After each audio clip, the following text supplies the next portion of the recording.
Comprei uma motinha, ela é toda envenenada. Só sei o que é dela, ela não tenho nada. Comprei uma motinha, ela é toda envenenada. Só sei o que é dela, ela não tenho nada. Peguei uma gatinha... A CBR 600F tem uma longa história desde o seu lançamento, em 1987. A primeira versão da moto quebrou alguns padrões da época, por misturar um visual agressivo com uma pilotagem mais confortável. E isso revolucionou para motos dessa categoria, principalmente também até porque ela era mais leve que as motos rivais da época. Ela marcou então o padrão de ouro do que uma motocicleta de média cilindrada japonesa tinha que ser. A segunda versão da moto, a F2, ganhou um visual atualizado e um motor mais potente de 100 cavalos de potência, comparado com os de 85 da primeira versão. Isso representou um ganho de 18% na potência total da moto. Também foi introduzido um quadro de aço. Outra característica da moto é que ela chegava também aos 13.000 RPM com um motor novo, o que era uma coisa completamente revolucionária para uma moto de 1990. A versão F3 ganhou embreagens melhoradas, novos garfos de suspensão, um novo sistema Ram Air, cárter mais profundo, carenagens revisadas, cabeçote melhorado e mapa de ignição 3D melhorado para resposta mais suave. Tudo isso culminando em um massivo ganho de 5 cavalos de potência. Sim, 5 cavalos de potência.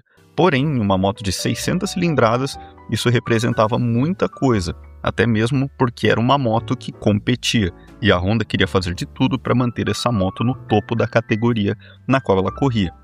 Para você ter uma ideia, ela dominava as corridas, entre aspas, peso médio, AMA 600 Super Sport. Versão F4. Essa, para muitos, é conhecida como a versão mais lendária da motocicleta. É a última versão carburada.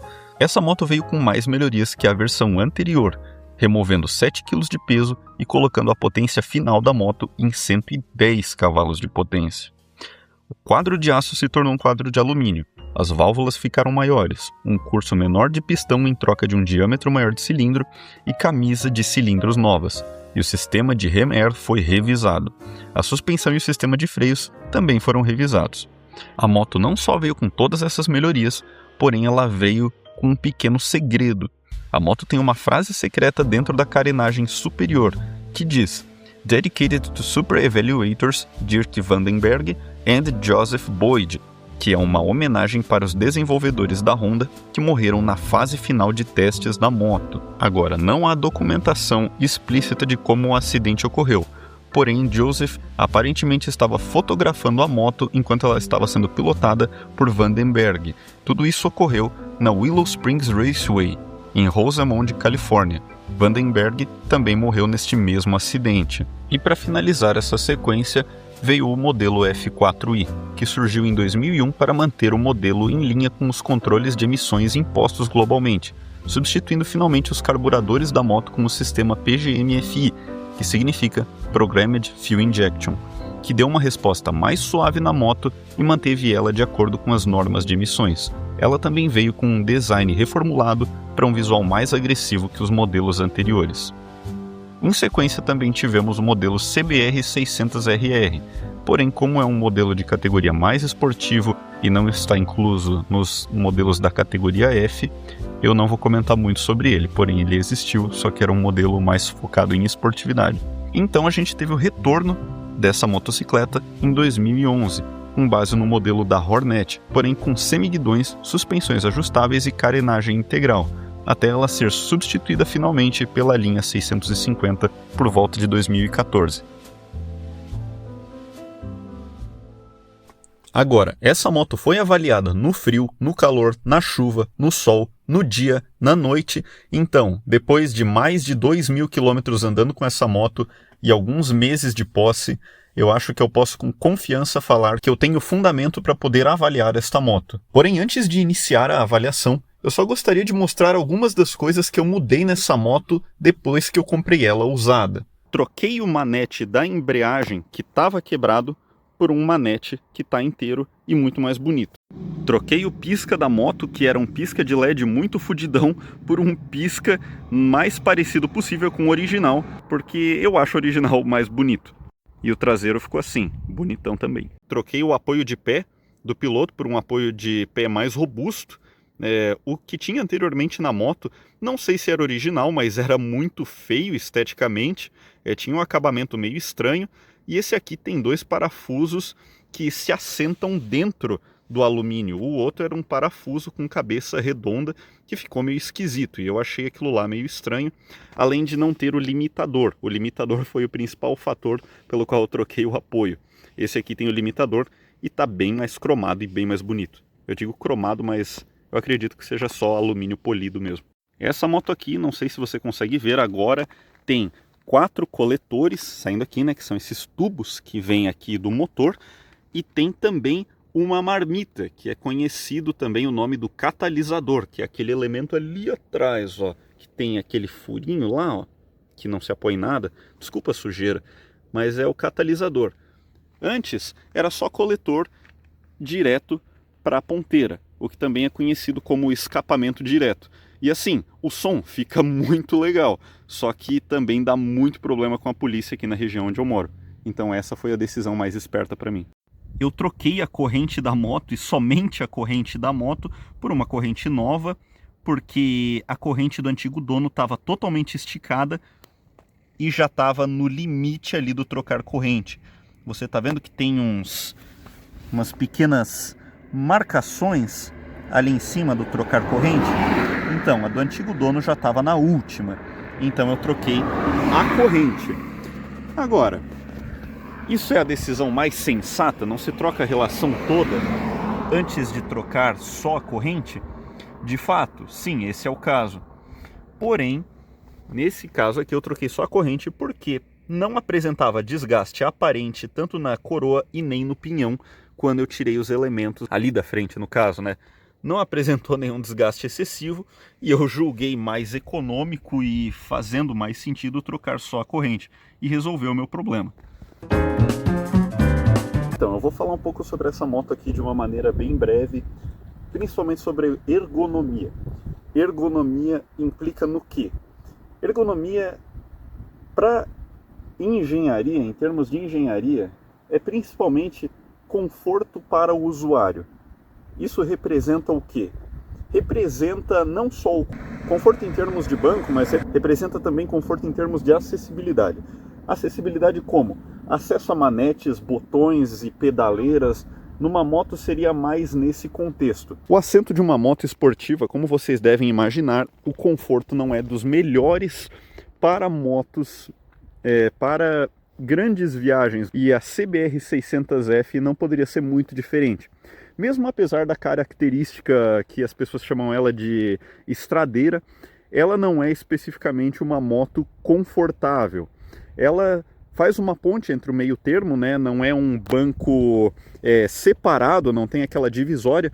É um banco que tem aquele conforto, então ele tem aqui um pouco mais de folga para você sentar aqui atrás. Porém, em termos de conforto e viagens, eu posso garantir para vocês que não é a melhor moto do mundo e não tem um conforto excepcional. Certamente acima de muitas motos esportivas, em categorias esportivas eu diria que ela tem o melhor conforto entre todas. Porém, não é nada excepcional, não é um ponto de destaque incrível, onde você vai comparar uma moto dessas com, por exemplo, uma BMW, uma GS, e você vai colocar as duas para competir juntas. Não, claro que não. Essa aqui já compete em uma categoria própria. As suspensões têm ajustes, né? O garfo dianteiro tem esses 2 ajustes aqui no parafuso vermelho, que é esse de cima aqui, onde eles têm 7 níveis de ajuste, se eu não me engano. Você pode ajustar eles numa configuração mais rígida ou mais macia, porém eu mostro para vocês aqui que, no caso, a minha está na configuração mais macia. Torna a viagem relativamente mais confortável em estradas de chão ou terrenos acidentados, porém não é um conforto excepcional. Certamente a força, o impacto ainda de algumas batidas você sente no pulso e nas costas, principalmente. A suspensão, como você pode ver, ela não tem um curso muito grande. Minha mão tem mais ou menos 10 centímetros espalmada desse jeito aqui, e ela percorre essa distância quando tem algum acidente na estrada, algum objeto, e a suspensão precisa ser acionada. No modo macio, Ela é relativamente macia, não é nada de especial, porém no modo rígido ela claramente se destaca mais em uma moto esportiva mesmo. Tem uma pegada bem mais rígida, suspensão, e a ideia para esse estilo de moto é justamente esse. A mola da suspensão traseira, assim como o amortecedor, tem ajustes. Você vê aqui nesses dentes, cada dente desse é um ajuste que é posicionado nesse pequeno, não diria que é uma chaveta, mas é esse seletor de posição aqui. Para você poder configurar, você precisa da chave de porca circular para poder girar esse elemento aqui em cima, se eu não me engano, e você consegue ajustar a pré-carga desse amortecedor. E também, esse aqui está no modo mais confortável, e no modo mais confortável ele é bem tolerável, não torna o impacto muito severo, porém ainda, como falado ali na suspensão dianteira, como a pegada é mais esportiva, essa mola aqui deixa a desejar em termos de conforto, porém não é nada excepcionalmente desconfortável que você não consiga viajar. Porém, é um desconforto comparado a motos de categorias onde o foco é conforto. O assento do garupa, por eu ter garupa, eu posso afirmar para vocês que, da opinião dela, é um assento mais confortável que o da CB500F. Foi o que foi dito para mim. Isso é verdade ou não? Depende muito, acho que, da opinião individual. Porém, eu acredito que seja a mesma ideia, não é um assento com uma densidade de espuma muito alta, é uma espuma relativamente macia, porém não apresenta uma profundidade muito grande, vamos dizer assim, não tem uma folga muito grande esse assento aqui para dentro. Eu diria que atende às necessidades simplesmente de transporte sem nenhuma característica especial. Não tem nada muito de especial nesse assento aqui, é simplesmente um conforto mínimo para o garupa ter enquanto ele está viajando. O manete do freio tem esses ajustes aqui para você poder configurar a intensidade no qual o freio tem que ser apertado antes de ser acionado. Na posição 2, significa que ele está bem rígido, ou seja, ele aciona de uma maneira bem antecipada. Se você girar para o 6, ou número 6 aqui nessa posição, ele vai ter uma folga bem grande, ele vai percorrer bem mais curso até lá no final antes de ser acionado. Agora eu acredito que talvez isso seja uma característica própria dessa moto, porque conforme você requisita mais e mais do freio, mais ele vai enrijecendo. Se eu ficar solicitando o freio cada vez mais, ele vai acionar muito mais antecipado, principalmente se eu estiver na estrada solicitando muito e estiver esquentando muito. Depois de um tempo ele vai começar a acionar só fazendo isso aqui, ele já vai ficar duro. Então eu acredito que para necessidades de pista, onde o freio aquece muito mais, essa posição 6 seja muito mais útil. Mas como é só uso de estrada, a posição 2 e 1 para mim faz muito mais sentido. O manete da embreagem não apresenta nenhuma característica especial, além de ele ter uma pegada bem leve e confortável. O único detalhe que eu quero comentar sobre o manete da embreagem é que ele tem, até mesmo pelo manual, essa folga aqui. Ele tem essa folga. E a primeira vez que eu vi isso, eu tentei corrigir aqui no ajuste da embreagem para ficar colado naturalmente. Porém, aí eu percebi que a moto não engrenou direito na marcha. Então, quando eu fui ler no manual depois, a moto realmente foi projetada para ter essa folguinha aqui na embreagem. E essa folga aqui me deixou muito confuso. Porém, isso é de fábrica. Porém, eu tenho que assumir também que eu não acho isso muito bonito. Eu prefiro que quando eu solte a embreagem, voltasse para a posição onde fica juntinho esse metal aqui, né, da manopla com a mesa. Porém, não é o caso. Realmente essa folga aqui é de projeto. Tá no manual. Pedais de garupa e de piloto, não tenho muita coisa a comentar sobre isso, não tem nenhuma funcionalidade a mais do que simplesmente cumprir a função de apoiar o pé, então não tenho muito o que falar, é ok. E o freio traseiro também tem uma sensação ok, nada se destaca na utilização do freio traseiro. O trocador de marchas também não tenho nada a comentar, funciona normal, porém um comentário talvez não relativo ao trocador de marchas em si é que ele pode ser um pouco impreciso. Eu já tive alguns falsos neutros nessa moto. Agora, eu não sei se isso é característica própria desse motor, que talvez não seja tão acertado, ou seja, dessa moto que já pode estar incorrendo em algum defeito crônico, porém, já caí em alguns falsos neutros. Então, se é o caso para você também, o que funcionou para mim e ajudou muito mais a não cair em falso neutro foi ajustar o câmbio aqui para cima um pouquinho. Antes ele encaixava praticamente reto aqui, ele estava mais ou menos nesse ângulo que está meu dedo, e daí eu joguei ele um pouquinho inclinado, e isso ajudou muito. Isso e ter mais assertividade nas trocas de marcha também. Eu passei a entender com essa moto aqui que moto esportiva quer uma troca mais assertiva, uma troca com mais força, e isso ajuda bastante a não cair em falso neutro e nem a moto a cair da marcha também. Outra coisa que também é ergonomia e as pessoas não falam é espaço de tanque de combustível, no caso volume. E volume nesse tanque aqui é de 18,1 litros. 18,1 litros de combustível nessa moto aqui representam aproximadamente, uns 250 quilômetros de viagem ou 300, né? Utilizando do tanque cheio até a reserva. Como ela tem remap, é difícil dizer se tem alguma influência prática ou não comparado ao modelo sem o remap. Então, eu acredito que também é aquele tipo de coisa que depende muito da utilização do piloto. Se você tem um pé mais pesado, vai gastar mais. O consumo médio que eu tenho para essa moto aqui é de 17,4 km por litro. E eu tenho uma pilotagem que eu considero ser bem controlada para essa moto aqui. Não gosto de pegar top speed com essa moto nem nada. E o marimbondo, filha da puta, quase me picou. Desculpa. Mas não gosto de pegar top speed na moto nem nada. Eu tenho uma pilotagem que eu considero bem tranquila.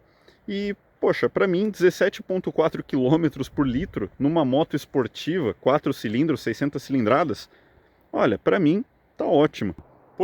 É muito econômico. Na minha opinião, claro. Mas para algumas pessoas isso pode representar um consumo excessivo. Comparado, por exemplo, com a CB500F, a moto anterior, essa aqui bebe um pouquinho mais, claro. Porém, considerando as características da moto, para mim tá ótimo. Para outro piloto, pode ser que não seja o caso. Falando um pouco agora do motor dessa moto. Cara, o motor dela, 599 centímetros cúbicos. Para quem não sabe, 1 centímetro cúbico é a mesma coisa que um ml, que é a mesma coisa que uma cilindrada. E aqui são 599, ou arredondando como o nome do modelo diz, 600 cilindradas. Tem 102 cavalos de potência, se eu não me engano. São aproximadamente aí quase 6 kg de torque. E, a pegada dessa moto aqui é fenomenal. É mais do que o suficiente para se fazer qualquer ultrapassagem que você pode imaginar na estrada. Qualquer demanda de velocidade pode ser atendida com essa moto. O que eu quero dizer com demanda? Você está numa estrada que você pode ali dar uns tirinhos. 120, talvez até um pouco mais. Enfim, não vou implicar para você andar em velocidades acima do permitido. Porém, o que eu vou dizer é, caso haja necessidade, essa moto aqui pode te atender tranquilamente quando o caso for acelerar um pouquinho a mais quando necessário. É a casa maluca! É a casa maluca! Cara, essa moto aqui, vou ter que fechar a viseira para ver se, eu não sei se vai melhorar o áudio ou não, né? Porém, cara, tem uma resposta absurdamente idiota para aceleração. Isso aqui é IA, tá? Se tiver pegando a placa ali de velocidade, o velocímetro ignora. Eu editei esse aqui com IA. Mas olha só, cara, olha a aceleração só para mostrar, não em termos de chegar em uma velocidade específica, mas só para vocês entenderem o quão forte que é a resposta, o quão rápida que é a resposta dessa moto. Deixa eu pegar um trechinho reto aqui, nessa descida. Olha aqui, olha a minha mão. Aqui ela colou para abrir a borboleta. Agora eu vou acelerar, Cara, é muito esperta essa moto. Com certeza o fator do remap tem influência nisso? Muito provavelmente. Porém, ainda assim, cara, é mais ou menos o que tu pode esperar de uma moto dessas.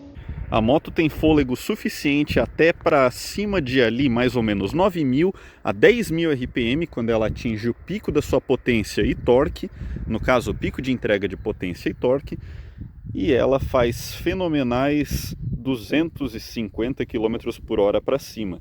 No caso, esse modelo aqui que eu tenho em mãos, ele chega até 270 por causa de um remap que o antigo dono fez. Também falando do motor um pouquinho, algumas características dele é que ele é conhecido por ser um pouquinho barulhento. O que eu quero dizer com isso? O cabeçote dessa moto aqui, ela tem 16 válvulas. É uma moto que é basicamente uma máquina de costura quando ela liga. Ela faz muito barulho em razão do motor estar gelado, ser um óleo mais viscoso e por ter um número de válvulas em excesso girando muito rápido no momento da partida. No caso agora estamos no inverno, a moto dá a partida aí quando o tempo está a 6, 5 graus aqui no coração de Santa Catarina, ela dá a partida e ela fica em torno de 2.000 RPM aquecendo. Mas quando ela já está quente, ela fica rodando em torno de 1.000 RPM. Ou seja, ela gira rápido e o cabeçote faz barulho, cara. Mas também não se deixe enganar, esse barulho é só quando a partida é fria, quando a moto aquece, o barulho some. Vão aproximadamente 3 litros de óleo na moto, com a troca do filtro de óleo também, e esse óleo ele é indicado no marcador inferior, que fica aqui embaixo. Como você pode ver, a minha está praticamente em nível e está um pouquinho cheio. Agora, é normal se você rodar o suficiente com essa moto, ela queimar um pouquinho de óleo. Mas nada que na próxima troca você não pode acertar. Isso acontece principalmente porque é uma moto que tem um motor girador pra caramba. Agora, a transmissão da moto é um tópico delicado. Eu já tive 2 experiências no mesmo mês, onde a moto caiu em um falso neutro. Falso neutro é quando você vai trocar de marcha e a moto ela não engrena no sulco da engrenagem interna. No caso, ela não cai no sulco, ela fica na ponta. E quando ela cai nessa ponta, a gente chama de falso neutro. E esse falso neutro já aconteceu comigo 2 vezes. Agora, pesquisando um pouco, eu entendi que isso acontece principalmente por causa de uma troca não muito assertiva, ou seja, você vai trocar a marcha da sua moto e você, ao invés de fazer uma boa passada decisiva, você faz uma passada meia boca, né? Você faz força, mas não tanto. E isso pode acabar incorrendo em um falso neutro. Já aconteceu comigo 2 vezes. E como eu disse antes, eu realizei o ajuste aqui, né? E para mim foi o suficiente para poder acabar com esse problema. Porém, em outras características técnicas, a moto tem 6 marchas. São 6 marchas muito confortáveis para você andar e viajar tranquilamente com essa moto aqui. A corrente da moto, ela fica esticada em aproximadamente 35 milímetros de folga e ela é essa corrente de passo 525 de 118 elos. E o pneu da moto é esse aqui, 180 milímetros de largura. Muito, muito fera. Para uma moto de 600 cilindradas, eu diria que esse aqui já é o nível de entrada em questão de tamanho. Várias motos esportivas têm pneus maiores, porém para uma 600 tá super ok. Esse pneu aqui não é um pneu particularmente esportivo, porém para as minhas necessidades de estrada, ele atende tudo muito bem.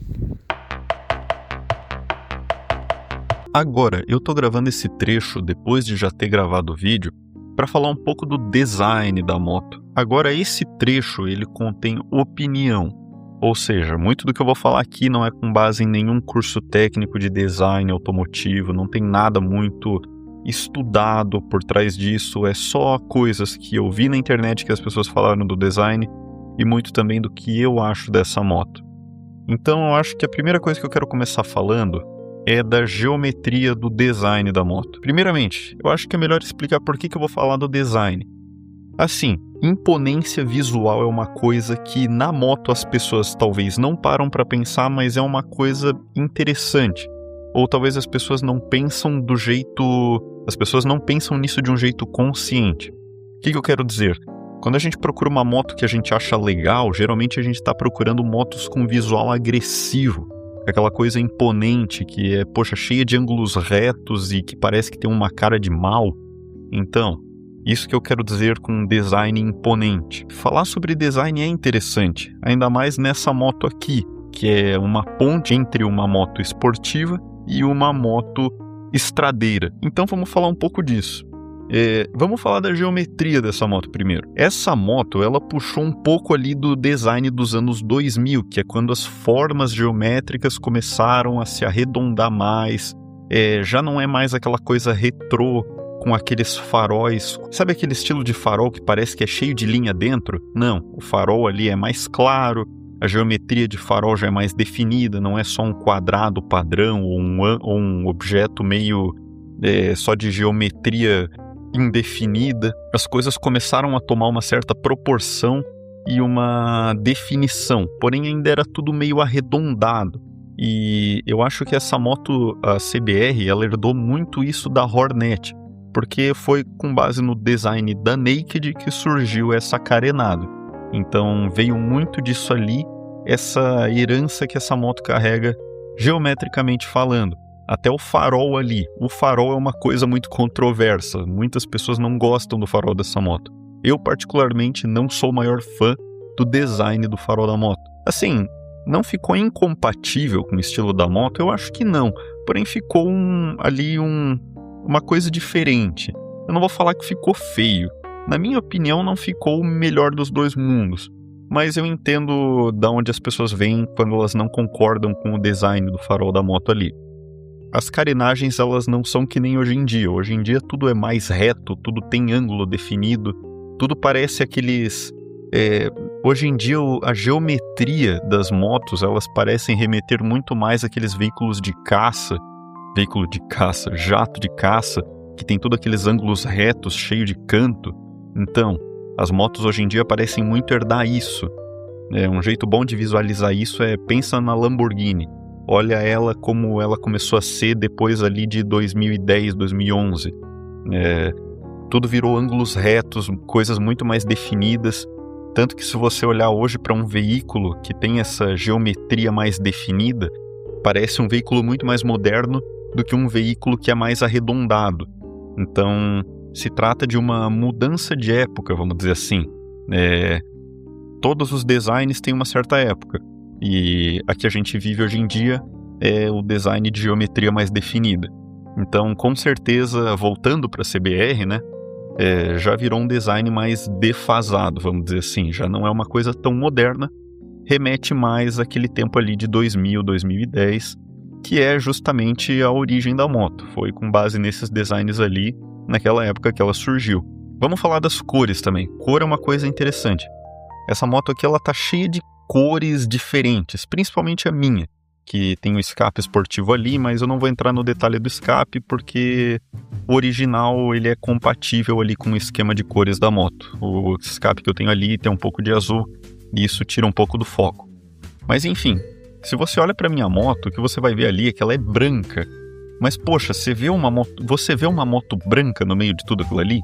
Por que eu digo isso? Porque ela tem preto, ela tem o garfo da suspensão que é dourado, ela tem o bloco do farol que é azul, ela tem detalhe de carenagem vermelha, e ali o tanque e alguns elementos estruturais ali, alguns elementos de acabamento ali são plástico branco. Mas tipo assim, poxa, se você for separar por cor e porcentagem, poxa, menos partes da moto são brancas do que pretas. Então, assim, essa moto ela é cheia de cor. Isso que eu tô falando só do branco e do preto, mas ela é completamente um mix de cores completamente diferentes. E isso também é uma coisa muito de época, diferente de hoje em dia, onde as coisas são muito mais definidas por cores que são uma cor principal da marca e preto. Um exemplo, Kawasaki é verde e preto, KTM, laranja e preto, Yamaha, azul e preto, e Honda meio que se diverge em alguns pontos, mas vamos pegar ali o exemplo da CBR 1000 RRR SP, vermelho e preto. Dá para ver também pelo esquema de cores que essa moto já é de um tempo diferente e é um pouco mais defasado comparado com hoje em dia. Tudo isso para falar o quê? Que o design dessa moto já é um pouquinho remetente de uma outra época. Uma curiosidade, né, uma coisinha interessante que eu gosto de falar sobre o design dessa moto quando eu andava de CB500, ela tinha alguns ângulos um pouquinho mais retos, e o padrão de cor da CB500 que eu tinha era vermelho e preto. E as pessoas falavam pra mim, poxa, Murilo, tu tirou essa moto nova? Essa moto é zero? Claro, a moto sempre andava limpinha, mas hoje em dia, pra CBR, ninguém me pergunta se a moto é nova, porque eu acredito que inconscientemente as pessoas já veem que o esquema de cores, a geometria da moto comparada com motos esportivas de hoje em dia, já dá pra ver logo de cara que não é uma moto que é nova. E assim, não tem um design tão imponente quanto as motos de hoje em dia. Mas assim, na minha opinião, não é uma moto feia. Ela só traz elementos de uma época diferente. Não acho que seja particularmente feia. Não é uma moto, claro, maravilhosa, linda e que nem as motos agressivas de hoje em dia, porém ela traz elementos de uma época diferente, onde aquilo ali era uma ponte entre dois modelos e duas direções de designs diferentes, que são motos esportivas e motos estradeiras. Antes de dar a nota, eu percebi uma coisa. No último vídeo que eu fiz, eu dei uma nota para a moto geral do que eu achei. Eu passei um tempo pensando e eu não achei tão justo dar uma nota só para o que eu acho da moto. Eu acho justo também dar uma nota para a empresa se ela cumpriu o propósito da moto. Eu acho que dar 2 notas seria a maneira mais justa, que é pensar pelo que eu achei da moto e também dar uma nota pelo propósito que a empresa tentou cumprir com aquele modelo. Como na proposta dessa moto é para ser uma esportiva estradeira, é com base nisso que a gente vai avaliar. E vamos lá. Ela é uma esportiva? Muito esportiva. Ela é estradeira? Cara, nem tanto. Assim, eu viajei com ela 600 km em um dia. Eu cheguei em casa, eu só deitei na cama e fiquei na mesma posição por 40 minutos, de tão enrijecido que eu tava em cima daquela moto. Andando com garupa então, cara, se você andar 200 km num dia, já vai ser um espanco para você ir pro garupa. Então assim, estradeira eu não diria que é tanto, mas é claro, eu acho que depende muito da ergonomia individual. Para mim, que sou uma pessoa de peso médio e altura média, eu acredito que, com ressalvas, ok, cumpriu o propósito de estradeira. Mas eu acho que é ir um pouco além falar que a moto é uma moto de viagem, sabe? Esportiva eu não preciso nem falar. Um motor de 4 cilindros, 600 cilindradas. Poxa, cumpre ali, eu acho que exatamente o necessário para entrar nessa categoria. Motor girador, tem uma resposta suave, não tem uma resposta muito agressiva, e é uma moto que o som dela gera presença e o visual dela, querendo ou não, com algumas ressalvas, é um visual agressivo. As carenagens deixam isso bem evidente, e também pelo esquema de cores da moto. Cumpriu o propósito que a empresa queria? Na minha opinião, se eu fosse dar uma nota, seria algo em torno de 7 de 10. Eu acho que cumpre o propósito de esportiva quase que em cheio. De estradeira, eu acho que é levar um pouco além. Mas eu entendo o que eles queriam dizer com o termo estradeira. Basicamente, eles queriam chamar isso, na verdade, eu acredito, de uma esportiva light. Mas, enfim, dá para você viajar com ela. Ponto final. Com conforto, depende, né? Eu acho que o conforto é você quem vai fazer. Depende da sua estatura, depende do seu peso, depende da ergonomia no geral. Mas dá para viajar com ela. É uma moto boa? Olha, para mim que queria descobrir como era andar numa moto esportiva e queria entender qual que era a pira dos 4 cilindros que todo mundo tem quando compra a primeira moto e já sonha já direto nas 4 cilindros, poxa, eu gostei. Chama atenção pra caramba. É uma moto divertida. Poxa, quem você levar em cima dessa moto vai adorar viajar nela, vai querer ir de novo. Quando você passa na praça é incrível.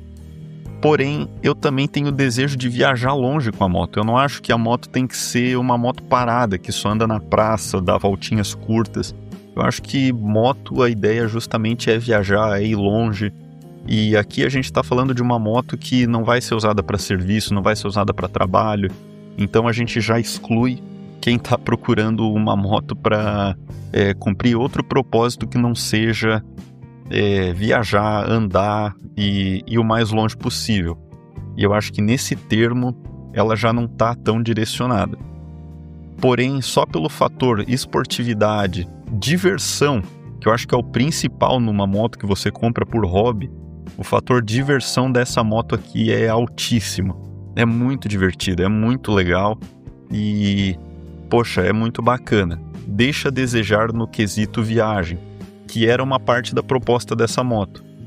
Mas é uma moto muito divertida. Eu diria que ela é uma moto, assim, nota 8 de 10. É uma esportiva econômica, você consegue forçar uma viagem com ela, com um pouco de perseverança você consegue, porém a diversão que você extrai de uma moto dessas para você poder se divertir final de semana de sol principalmente, no verão, com alguém que você gosta, dar uma voltinha curta, poxa, é muito bacana, é muito legal. E no demais eu diria que é isso, adoraria escutar os comentários de vocês que são donos de motos similares ou até mesmo de uma moto dessas, escutar qual que é a opinião de vocês, o que vocês acharam dessa review, ela foi justa, ela foi parcial, se vocês querem ver mais, motos diferentes, mas é isso aí, caso você tenha gostado desse vídeo e você tenha curtido a ideia de uma review mais longa, mais comprida e mais estendida, que aborda vários pontos que, bem, na minha opinião são os mais essenciais, poxa, eu gostaria muito se você desse o seu like e se inscrevesse no canal, principalmente se você viu até aqui. Significa que você ficou engajado e você gostou, beleza? Então, para esse vídeo, eu acredito que é isso aí. Muito obrigado e valeu! Abraço!